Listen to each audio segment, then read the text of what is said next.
Alhamdulillah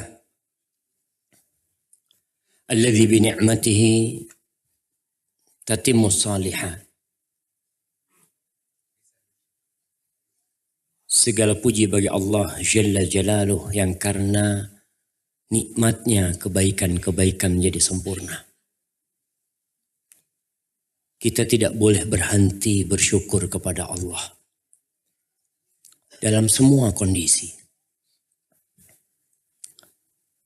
Hari ini kita akan mengkaji tentang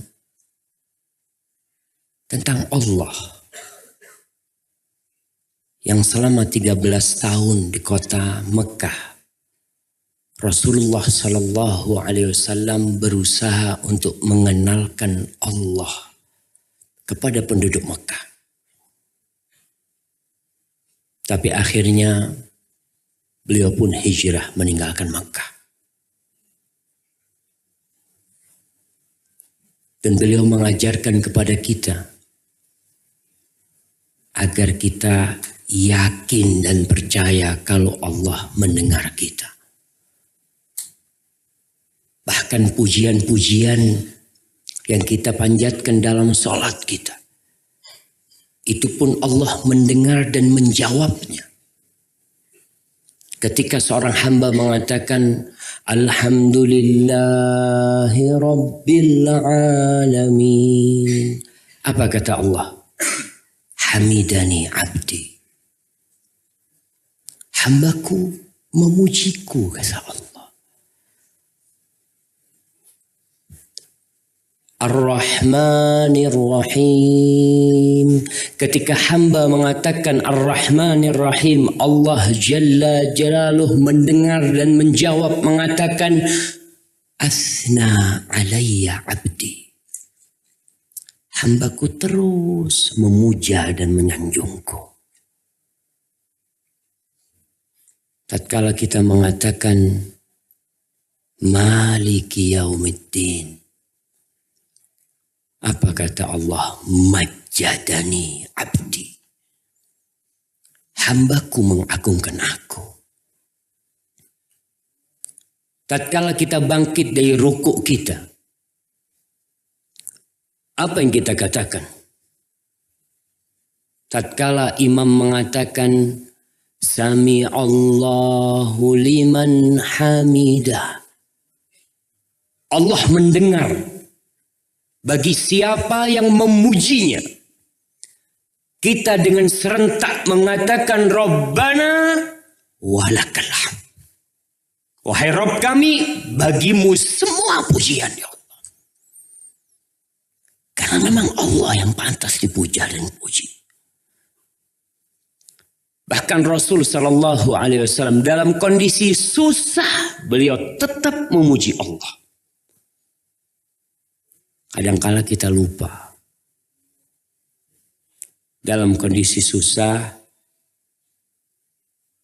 malahan ada perasaan buruk sangka kepada Sang Pencipta. Allahumma salli wa sallim wa zid wa barik wa an'im ala sayyidina wa maulana Muhammadin wa ala alihi wa ashabihi ajma'in. Ya Allah, semoga salawatmu, salam berkah dan nikmatmu senantiasa kau curahkan untuk hamba kekasihmu. Untuk baginda Nabi kita Muhammad sallallahu alaihi wasallam.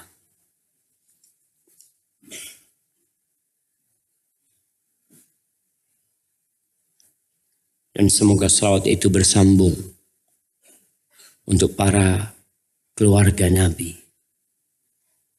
yang mereka berjuang mendampingi Rasulullah Sallallahu Alaihi Wasallam dalam kondisi yang penuh kesulitan. Para ummahat, para wanita, hendaklah belajar dari istri-istri Nabi alaihi salatu wassalam. Tatkala mereka ridho, di rumah mereka hanya ada air dan tidak ada makanan. tatkala mereka ridha 2 bulan lebih di rumah mereka kompornya tidak hidup. Mereka hanya makan kurma dan minum air. Apa tidak pantas kita memohonkan salawat untuk mereka yang telah mendampingi Rasulullah Sallallahu Alaihi Wasallam dalam kondisi susah dan duka. Semoga salawat itu bersambung buat para sahabat Nabi yang mereka telah menegakkan syariat Allah bukan hanya dengan duit mereka, bukan hanya dengan pena mereka, tapi dengan darah. Mereka berjuang agar sampainya agama ini kepada kita. Amma ba'd, ahibati fillah, sebelum kita mulai kajian kita, ana minta kepada antum untuk maju ke depan. Antum nggak perlu meneteskan darah. Maju ke depan kadangkala susah. Baik, antum berdiri ahsan. Dari tadi udah capek duduk, antum berdirilah. Berdiri terus maju sedikit. Yang di luar juga jamaah, antum di luar.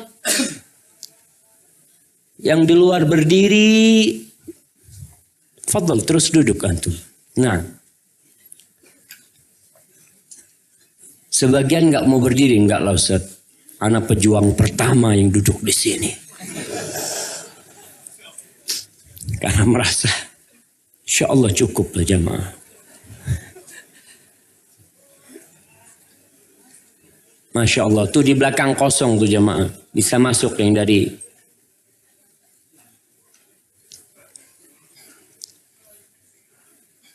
Allah Jalla Jalaluh berfirman, Ya ayyuhalladzina amanu idza qila lakum tafassahu fil majalis fafsahu.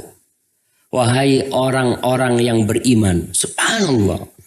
Allah tuh cinta sama hamba-hambanya yang beriman. Selalu dikasih sama Allah arahan-arahan agar mereka bisa mencapai surga Allah. Apabila dikatakan kepada kalian, lapangkan buat saudara kalian yang akan datang. Fafsahu. Maka kalian langsung lapangkan. Apa yang akan terjadi? Wallahi jamaah.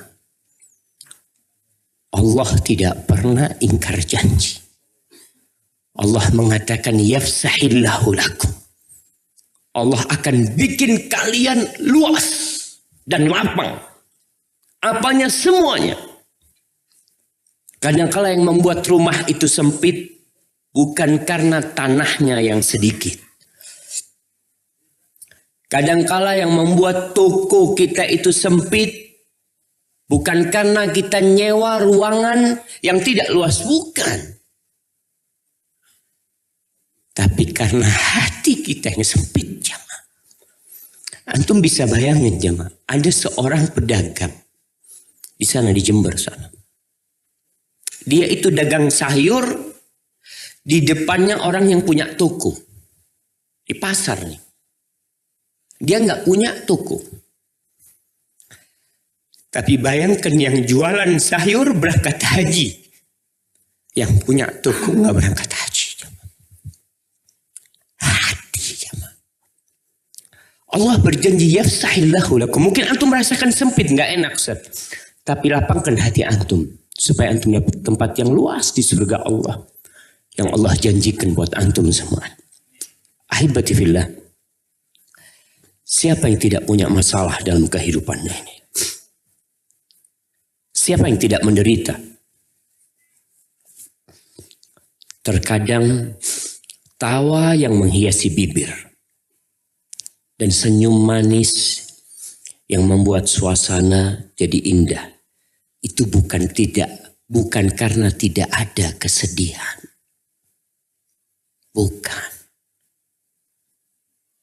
Kita kumpul bersama di sini, ketemu, ditanya sama sama sahibnya, "Kaif hal? Gimana kabarnya?" "Alhamdulillah." Bukan berarti dia tidak punya masalah di rumah. Dia tidak punya masalah di keluarganya. Dia tidak punya kesulitan di materinya. Bukan. Tapi karena dia pandai menyimpan kesedihan itu. Karena dia tahu. Apa gunanya aku mengeluh kepada manusia? Apa gunanya aku cerita kesulitanku kepada mereka? Padahal mereka sendiri juga kesulitan. Maka sebagian orang lebih memilih diam, menebar tawa dan senyum. Tapi tatkala manusia telah hilang dari pandangannya, tatkala mentari telah tenggelam di ufuk barat, tatkala manusia telah nyaman dengan selimutnya, dia bangkit kepada yang mendengar dia untuk mengadu kepada Sang Pencipta. Dan dia yakin dia memiliki Rob yang mendengar langkah semut dan mengetahui apa yang terbetik di dalam hati. Ahibati fillah, di akhir-akhir ini pasar mulai sepi. Betul jemaah. Anak kalau ketemu pedagang, "Ustaz, suq barid," kata dia. Orang Arab tuh ngomongnya suq barid. Suq itu pasar, barid itu dingin. Pasarnya barid. Ada lagi yang